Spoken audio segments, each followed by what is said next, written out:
Martell's secret relationship plan destroyed after Melody's return and Arionne's shocking rejection. Martell thought he was playing chess, quiet moves, strategic plays.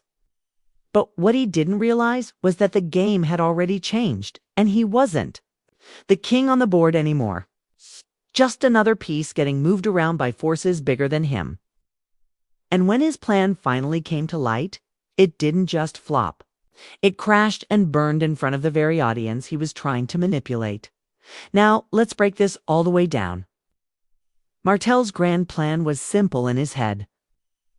Bring Arionne Curry, the woman at the center of the biggest scandal in his life, into the spotlight on Love and Marriage Huntsville. Not just a cameo, not just a mention, but an actual seat at the table.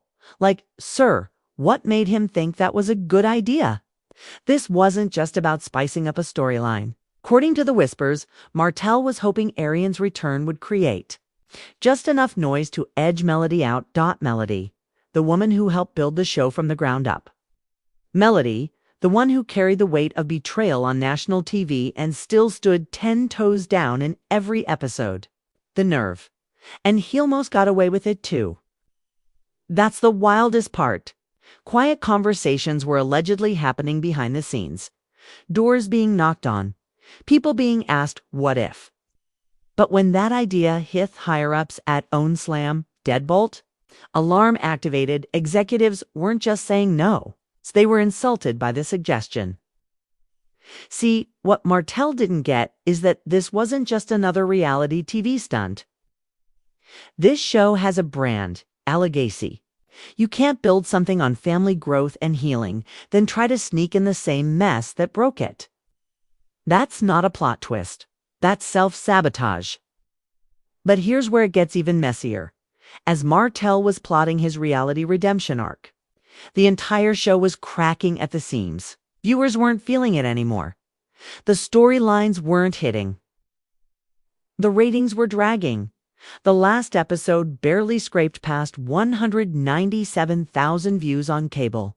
That's less than the population of a mid-size Alabama town. And baby, that kind of drop doesn't happen overnight.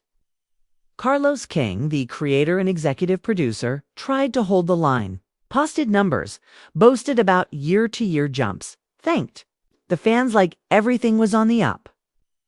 But fans weren't stupid. TV deeds came with the receipts, and the truth was embarrassing.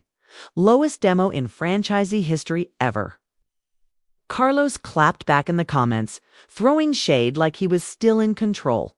I love when people outside the club tell me what matters inside. Cute, but fans weren't here. Fourth attitude. They built that club, paid the cover, bought the drinks. Showed up season after season, and now they're being dismissed like their opinions don't matter. Nah, the real twist. While the TV numbers dipped, the show was low-key thriving on YouTube. Full episodes were pulling in 6 figures within days, clips going viral, conversations erupting in the comments. A whole new audience was showing up. But not for the reasons Carlos or Martell wanted. People weren't here for growth anymore. They came for the chaos. And chaos is exactly what they got. Ken and Trish got introduced and basically hijacked the entire damn show.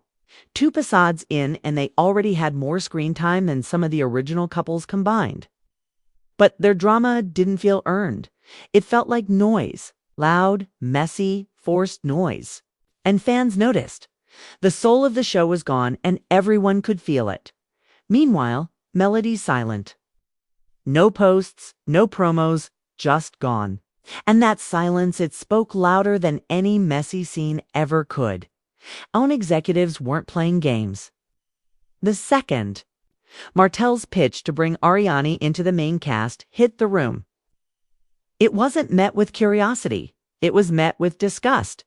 According to insiders, the reaction was so strong, you'd think Samim brought in a ticking bomb because that's exactly what Arionne represented. A walking PR disaster with years of bad blood attached to her name. Letting her on screen wasn't edgy. It was suicidal. And yet, Martell really believed this was his golden ticket. Oh, he thought the fans would eat it up. The same fans who watched Melody fight for her family while Ariana threw shade online like it was her full-time job. The same fans who begged for healing and closure, not another round of side chick drama. He really thought that was the move. Boy, please. The producers, desperate for views, were already playing with fire. They gave Ken and Trish more airtime than couples who actually built this show. You had Morris and Kimmy, the Fletchers and the Whitlows, all pushed to the sidelines like they were extras in their own lives. And don't get it twisted. Ken and Trish brought energy.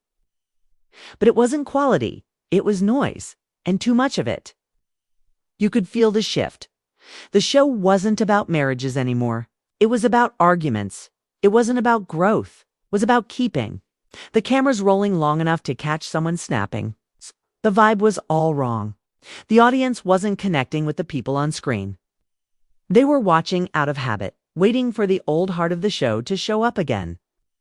And when that didn't happen, they left. Social media turned cold. Twitter timelines that used to explode with reactions during every episode started to look like ghost town. Instagram pages that promoted the show with pride were suddenly silent. Fans weren't just bored, they were betrayed because this wasn't the show they fell in love with. What really stung, though, was how quickly it all unraveled. Melody, once the anchor, had gone radio silent. No stories, no tweets, no interviews. She just dipped. And when she finally did post something, it wasn't a selfie or a teaser. It was a quote. Sometimes silence speaks louder than the noise, that shook people. Then Stormy jumped in with a cryptic story saying, "Y'all don't even know half of what we deal with behind the scenes." And then deleted it. Destiny reappeared to like a comment that shaded the entire direction of the show. These weren't coincidences. These were signals. From a fire no one wanted to talk about. Behind the scenes, things were boiling. Was allegedly holding emergency meetings. Not about what storyline to push next, but whether to even keep the show alive. You know it's bad when the network doesn't even want to do a farewell season. Just unplug the mic, roll credits, and pretend it never happened. Because what started as a celebration of love and legacy had become a ticking time bomb of toxicity. Ratings were falling. Cast loyalty was fading. The whole thing felt like a ship with no captain, spinning in circles, trying to act like it wasn't. Already halfway underwater. The fans knew it. The cast knew it. Hell, even Carlos King knew it. But instead of rebuilding what made the show special, they kept chasing shock value like it was a lifeline. And all it did was push the people who actually cared further away. You could scroll through the comments and see it clearly. One person said, "This show used to lift me up. Now I watch and feel drained." Another wrote, "I wanted healing. All I got was yelling." And just like that, something beautiful started to rot. Al was running out of options. The numbers weren't just dropping, they were collapsing. And no matter how many times they tried to dress it up with dramatic promos or surprise cast appearances, the audience wasn't buying it anymore. People weren't interested in train wrecks for the sake of views. They wanted truth. They wanted the soul back. But by then, it might have been too late. It's the worst part.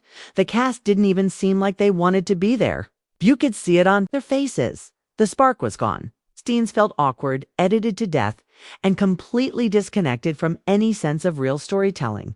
Even the arguments started to feel scripted, like producers were just throwing people into rooms and saying, "Start yelling." Anthon, there was Martell, still trying to act like he was the star, but his storyline was a hollow shell. No business. Ventures, no growth, no new purpose, just recycled drama and deflection. Fans called it out over and over again. Martell without Melody had no direction.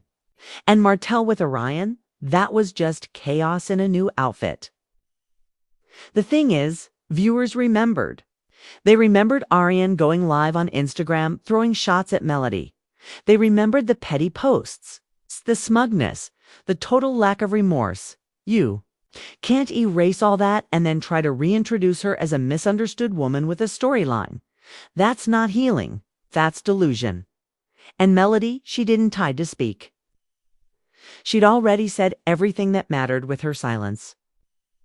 While others played messy, she stayed still and the audience noticed. Her absence left a void so obvious it didn't even need explaining. The show felt empty without her because when she stepped away, the dignity left with her. Meanwhile, OWN was panicking. Behind closed doors, executives were questioning if the entire show had drifted too far from its original purpose. No one was inspired anymore. No one felt like they were watching powerful Black couples build something together. It felt like reality TV in its most toxic form without the charm or redemption arc to balance it out.